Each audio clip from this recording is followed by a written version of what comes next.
Let's talk about jig tactics you can use to catch bass.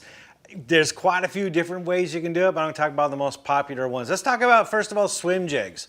Now, swim jigs are relatively new to jigs overall, mainly because, you know, what happened back a couple decades ago, it didn't seem that long ago, but a lot of anglers were noticing is, and maybe this has happened to you, you're fishing a jig and then you're done working that spot and you reel back up to make your next cast, and as you bring it up to you, there's a bass chasing it, and then, you know, he darts off. Or you're reeling it back in, and wham, you get hit, and now you've got a bass on.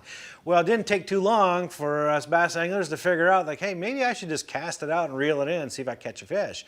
And that worked. And now you've got this whole cottage industry for swim jigs. Swim jigs are designed to fish through cover. So the nose is where the eye is, and also the head is more tapered, and it can slide through weeds and aquatic vegetation without getting hung up. Plus, it gives a little bit of a wobbling action to it. There's a couple different types of trailers to put on it. One is like a paddle tail type trailer. It could be a 3 or 4 inch paddle tail, gives a swim bait kind of look, gives a minnow action to it. The other kind is a small creature bait to it, you know, like a rage bug. Typically though, what I do is, like, here's your jig. A lot of people, they put a craw on at the back like this, horizontal to the jig. But in this instance, when you're fishing it, you want it vertical. Because now when you look at it sideways, it has more of a bait fish profile. And the tails on the end of it now do this. They kind of kick, and it looks like it's swimming through the water. It looks like a rear tail fin of a bait fish. So that really helps enhance the appearance and the appeal of a swim jig for bass. What you do is you cast it out and just reel it back in. Don't do anything fancy with it, which is odd because with crankbaits, for example, you want it bouncing off things. You want to do a stop and go retrieve and speed it up or pause it, impart some kind of erratic action to it to get a bite. But with a swim jig, if you do that, if you ever notice this, you got a bass following it and you're like, oh, he's not biting. Your instinct is to, I'm going to pause it or speed it up or give it a pop, something to elicit that bite. When you make that move, the fish almost always goes and he's gone. I don't know why that is. It's like the exact opposite of a crankbait. So for swim jigs, casting and giving it a steady retrieve back is the best presentation to get bit. You can control the depth but 2 ways. One, speed of retrieve. The faster you reel it in, the higher up the water column it's going to be, and vice versa. Also the weight of the jig. And that's kind of dependent, right? So obviously a heavier jig is going to sink and it's going to get down there further. But if you really want to reel it back fast, here's a tip. You can burn it back to you just under the surface of the water without it breaking the surface. You can use a heavier jig. The heavier jig you use, the faster you can reel it back in that situation and keep it from breaking the surface. So not always is the weight of the jig going to keep it shallow. It has to be combined with the speed of the retrieve. But that's how you can figure out what depth to keep it at. And that's it, man. Swim jigs are really easy to use. You can catch a lot of fish. The next kind of jigs are shaky heads and round ball jigs, you know, these finesse type jigs. You can rig them Texas rig or on an open hook. And these work really well, especially in the summertime when the bass are a little bit lethargic. They don't really want to bite because of all the pressure and it's dog days of summer, lots of boating activity. It kind of shuts the bite down. That's where these jigs work really well. You put a little 4-inch finesse worm on it and go to town. You're fishing the outside weed lines or deep aquatic vegetation, you know, these humps, offshore humps. This works well in the wintertime too when the fish are all deep. You can fish these jig heads in those situations. Here what you're doing is you're fishing it on spinning gear and light line, like 6-pound fluorocarbon line. And the name of the game is slow. Get it down there deep and just work it slowly off the bottom. Don't impart a whole lot of action to it. And the fish will suck it up off the bottom. And so you're waiting for that subtle bite. So be a line watcher and feel. You can, after a while, you'll feel the hardness of the bottom. Typically, you're fishing in rocky areas or solid bottom. There's not a lot of weeds down there. And so you can feel it ticking across that bottom. Then it becomes just soft and mushy. Well, a lot of times that's a bass. They just pick it up and they stay there in place. And you just kind of Got this little tug of war going on with the bass. So this, be on point. It can be a boring way of fishing, but you got to stay alert for that subtle bite because they're going to be few and far between under those conditions. But that's a shaky head and a ball head jig work really well for those situations. Now the next kind of jig is a football jig. Now there's two different types. One is the skirted type that has a football head, and the other kind is it's just the jig itself. On those, I typically rig a hula grub on it, a spider jig. That works really well in the summer months and into the fall particularly. The bass love that jig. And the way you fish them is basically the same. Here you're typically using about an 1/8 ounce to 3/8 ounce size jig. You cast it out, get it on the bottom, and here you're not doing hopping and dropping, you're crawling it. You're imitating a crawdad. So with the kind that have a skirt on it, you want to put a craw trailer on them to give it that crawdad-like appearance.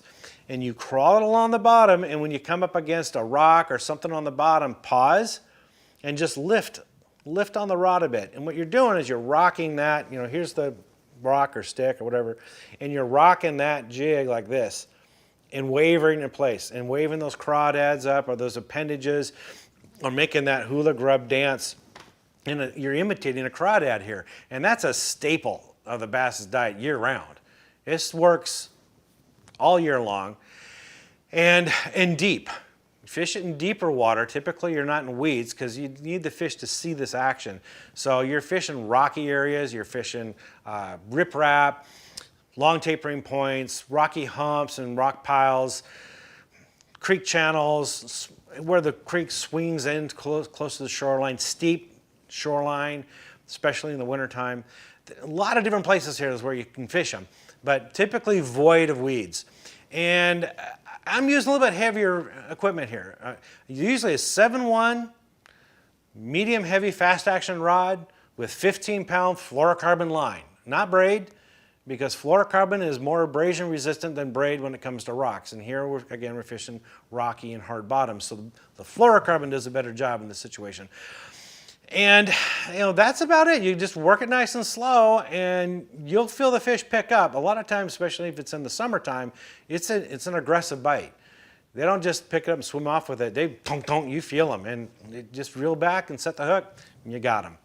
Now this next technique is probably what jigs are known for best, and that's flipping and pitching, right? If the fish are in kind of cover, if they're in thick vegetation or they're in the flooded bushes, brush piles, trees, any kind of cover they can be in, you flipping and pitching, you can go and get them out. I love flipping and pitching. It's great. You don't have to necessarily get it all the way back into that cover. You can just get on the outside edges of it. But a flipping jig works great for this situation. You can either get into the cover and then you got to wrench them out, or get them on the outside and entice them to come back out, or put them in the pockets of those big weed flats. You're looking for those open pocket areas or those little irregularities on the edges. Just flipping and pitching your jig up there and letting it slowly fall. Typically the bass hit it as it's falling. So I'm using a 1/4 ounce to 3/8 ounce jig most of the time. Not a real heavy jig. And I like to take it out there on heavy, this is not for the faint-hearted. You're using some heavy duty gear, especially if you're throwing it into that thick cover. You gotta be able to pull the fish out. So this is hand-to-hand combat. So we're using heavy power, heavy action rod with 50-pound braid. All right, we're not holding back here. We're using jigs that got stout 4/0 and 5/0 thick hooks. They're going to be able to stand up to the pressure of this gear. Usually a 7.2 to 7.6 rod is what you want. It's got that leverage that you'll need to wrench those fish out of that cover. And flipping and pitching works especially well, really, spring through fall. Anytime those fish are up shallow and can bury it up in that cover, especially if you've got a front that's come through or there's not a whole lot of other type of vegetation and cover for them to get into, and they'll bury up in that stuff, you got to wrench them out. Great time to flip and pitch.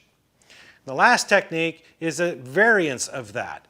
Now sometimes, especially when cold front conditions come by, these fish will bury up into those weeds and flip it and pitch them. You know, they don't want to bite it as it's falling. This is kind of a key indicator when you got to go to this next technique, is if they're not hitting it as it's falling, you got to force them to bite. Now, this is one that sometimes is elusive to some bass anglers. You can force them to bite by triggering a reaction bite. They may be reluctant to bite, but sometimes you can appeal to their instinctive behavior, and you do that by forcing a reaction bite. And how we do that, we use a heavier jig, a 1/2 ounce to 3/4 ounce jig along those weed lines, or even on the inside weed lines, or inside the weeds a bit.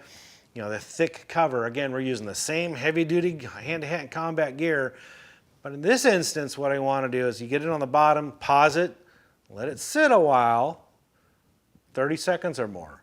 Okay, you got to have your patience, but wait. Reel down, get that slack out, and then pop it. And boom, I mean, it's a hard yank. Get that jig to pop up off the bottom, and then it falls quickly back down to the bottom because it's a heavier jig. That fast movement out of nowhere, if a bass is nearby, sometimes they just react to it and they just bite it. You force them to bite. That is really a deadly tactic that's not used very often. When the bite is real slow, we tend to slow down, way down, and wait for the bass to come around and want to bite it. But sometimes you can force them to bite it by this quick reaction, compulsive bite. And you'd be surprised how well that works sometimes. So try that technique out, and these other techniques with the other jigs, they work year-round. Give it a go, and you're going to have yourself a blast catching a bunch of bass. Hope that helps. For more tips and tricks like this, visit bassresource.com.